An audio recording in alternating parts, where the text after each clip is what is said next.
presentation today is about cell signaling, also known as cell transduction.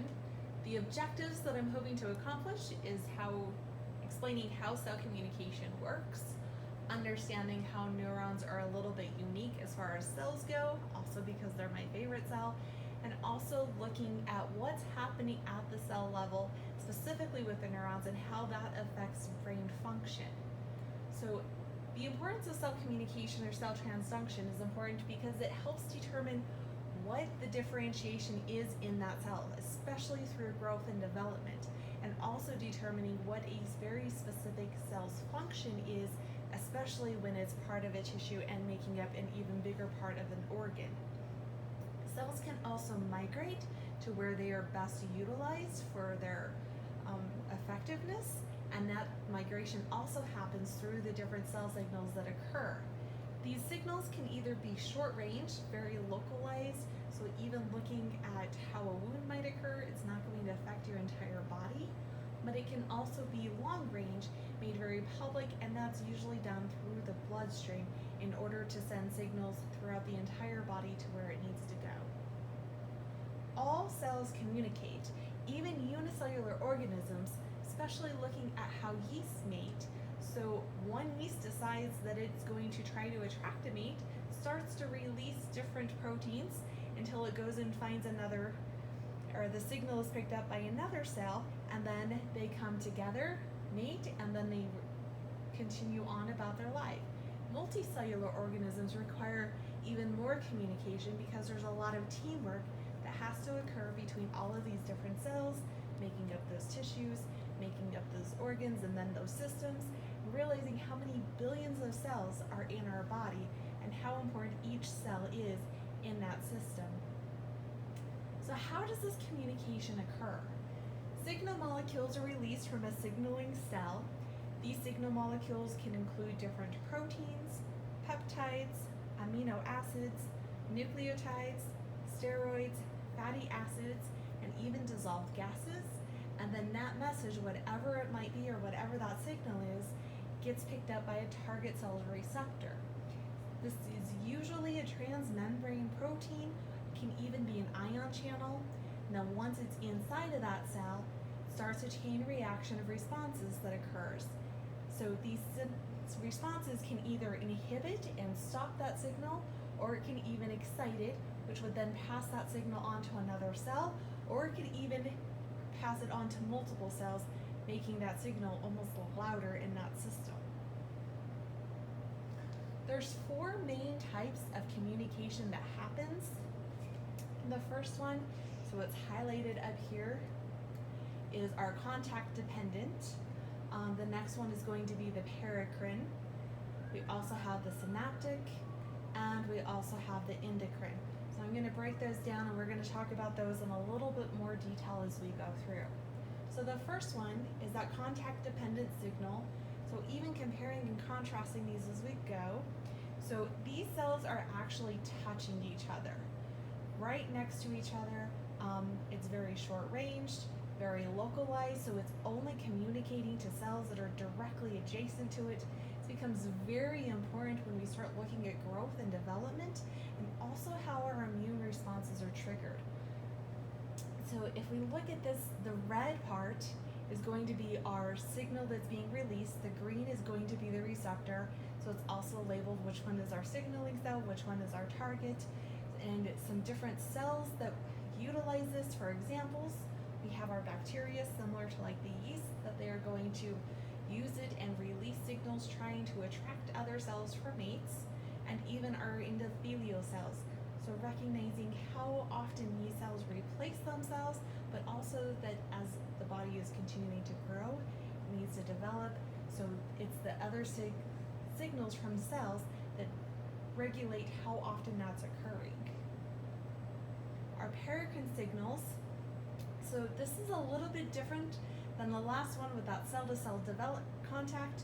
We have one cell that's signaling. We have these different red dots that are leaving and going to several cells all at one time.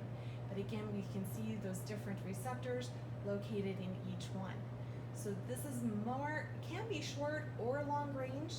But what the biggest difference between this one to our cell, the cell contact, this one has a signal that's actually secreted from that signal cell.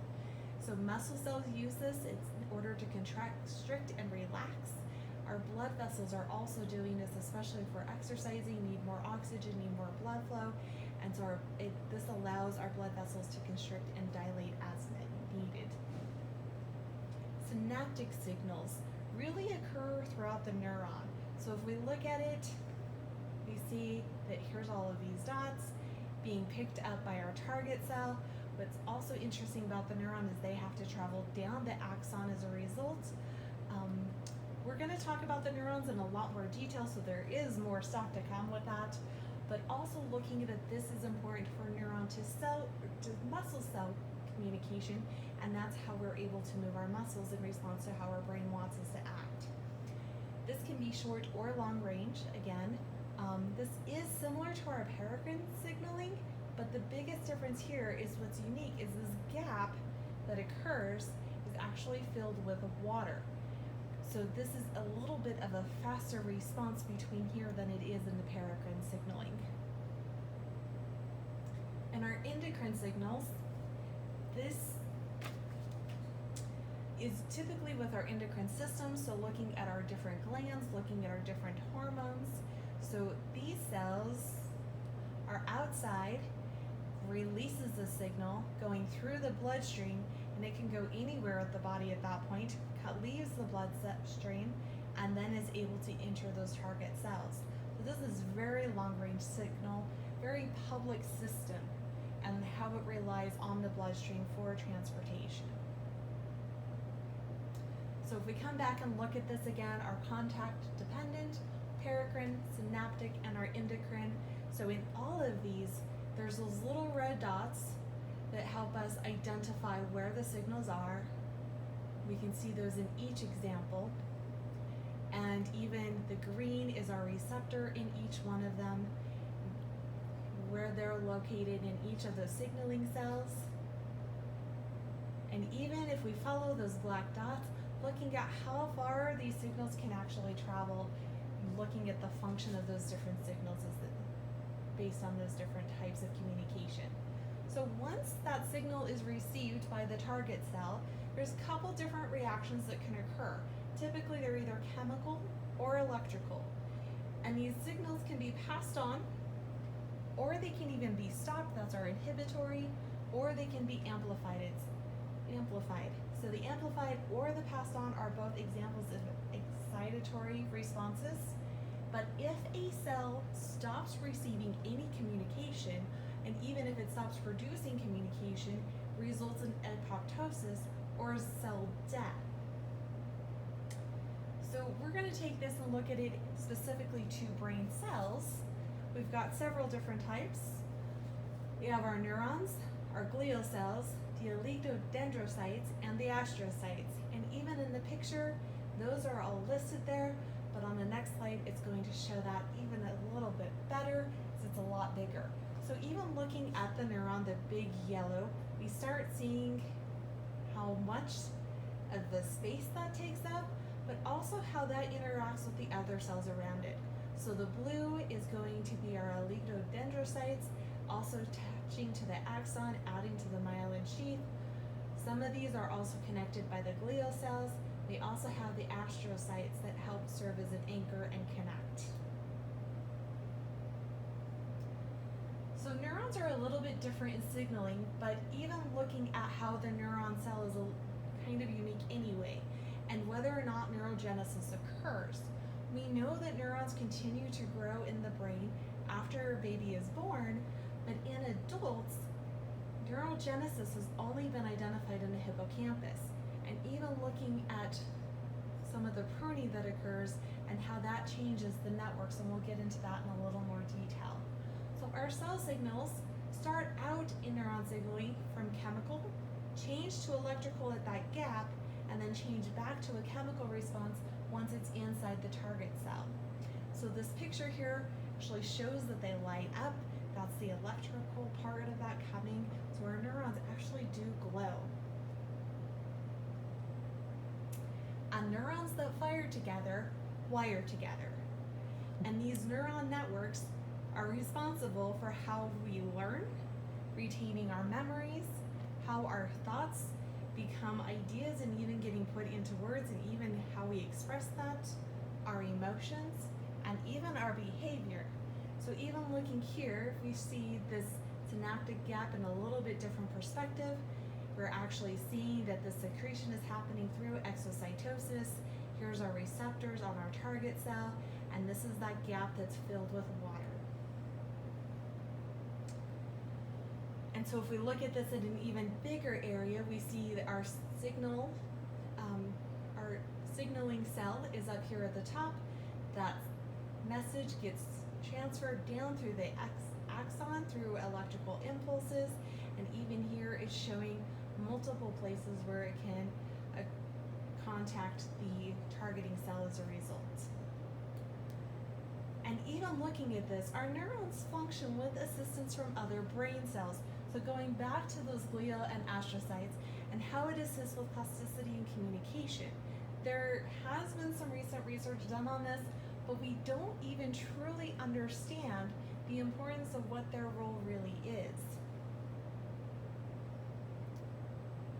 Plasticity does allow us to change our brains, and even through adolescence there's a time where pruning occurs between our networks and our neurons, that those inefficient connections are lost. So making our brain working a little bit more efficiency as we move into adulthood. There's also been some recent research looking at what is gratitude do to our brain, and it does change our neural networks. It can send signals even from our brain to our heart. It makes us feel happier, and it helps with better social relationships. So even if we go through and look at this picture again, looking at the different types of the cells, we can definitely see how those glial cells connecting these different neurons would definitely be beneficial in helping with some of these different networks, and how their role could definitely be much more important than what we've realized in the past, especially in the learning process. And even how our astrocytes over here attach to our different neurons, how they even anchor into some of our others, that could definitely add more neurons, more networks, and making it shorter connections. And here are the references.